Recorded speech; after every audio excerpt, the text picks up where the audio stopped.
everything begins with, what I've learned with sketching is that it begins with a lighter hand.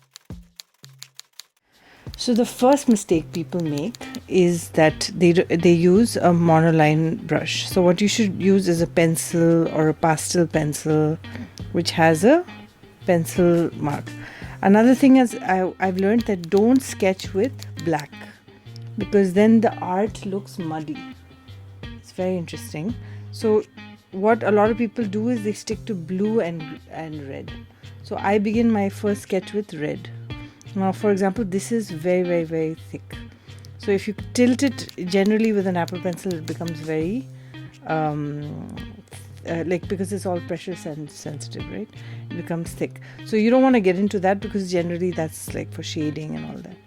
So keep it like this. And then for another thing is relax your wrist.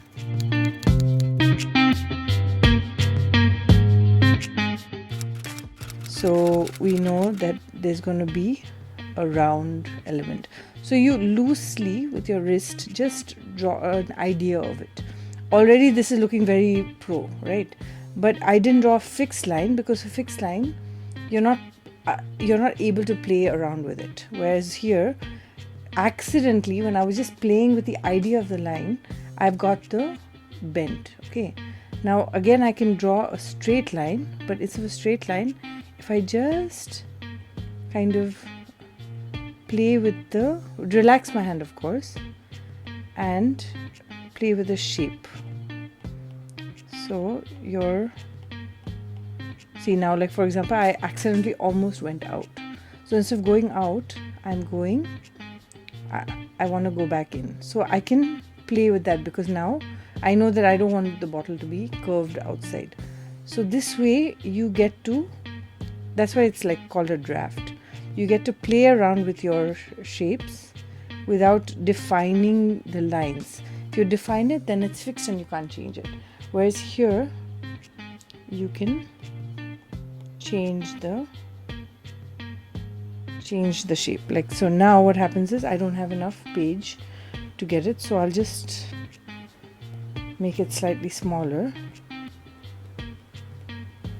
So I'm just tapping a shape in. I don't know if it'll look good, but when I tap it, I'm getting a shape that I probably wouldn't have gotten. So like for example, I know that when it's a bottle and it's curved, I know that you won't have water like this or liquid like this. You'll have it curved. But I'm not going to do a fixed curve. I'm going to again play with the idea of the curve, so I can manipulate the lines more. See, so like for example, this was a mistake, but I realized and I could fix it. So now I'm not sure if I want to go here or here. So because of that, I'm trying it, seeing that it doesn't work, and then going back to where I think it might. So now I realize that I need this line to be different. So you see, so now what's happened is, because I kind of did a stroke rather than a fixed line, the liquid looks a little more authentic, but then again it doesn't. So for example, now in Procreate you have this amazing tool where you can highlight this and press it down. Okay, so now it looks more authentic, no? So basically it's when you draw with unfixed lines. So now this is kind of, it gives you an idea, a very, very rough idea of the shape that you want. Now you go to a next layer and you choose like a blue. I can just do a general line work, which is kind of tracing over the shape that I played around with. And this way I'm not making the mistakes that I was making, and then the strokes I'm able to manipulate the shape in the way that I want. Fixed lines limit you. I have a more shapely line than the line that I would have otherwise done, which is right. So this looks a little more professional because I'm using a lighter tone, not a fixed. So the more you play around with it, the more authentic it begins to look. But it is just about playing with the lines. See, fixed lines are great for the final result.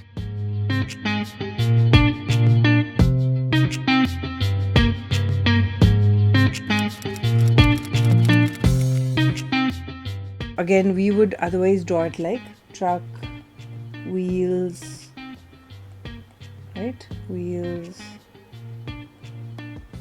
I just made a train. Okay, so this would be like a normal drawing that's fixed. Whereas now I know that this is the shape.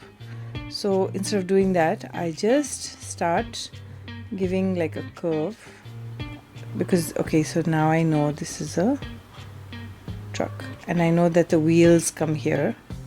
So I'm not fixing the lines because I don't know where they're going to rest. I don't even know the floor. So with this now suddenly I'm getting shapes and I'm getting ideas like, oh okay, yeah, I need the bumper to be here, right? So I go a little darker in this and then I get this. Then I know that I need a number plate, so I kind of make that. So now this is the rough sketch. Let's get that truck out. Now because I'm not fixing it, I can actually do a lot more of manipulating of the lines. Otherwise, oh nice. Now because I'm again being very loose with my wrist and I'm not limiting my lines to a fixed thing. I think what happens is we as human beings are very arrogant that we think that every line we're going to hit is going to be perfect. But that's actually nobody can hit a perfect. So now again I made a shape and now I can change it. I'm not assuming that I know where the lines are. I'm just playing with my understanding and then using my brains. So it's actually a very sketching, I feel at least, is a very humbling experience because you don't act like you have the answers. You are trusting your hand and wrist to find the solution to it. So now we've got what looks like a truck that is far more better than that initial truck that we drew, right? And plus I didn't have a reference, I just did from imagination. It began like the truck was just not going into places, but because I allowed my wrist to kind of dabble and experiment, then eventually I got this. So that's the beauty of it.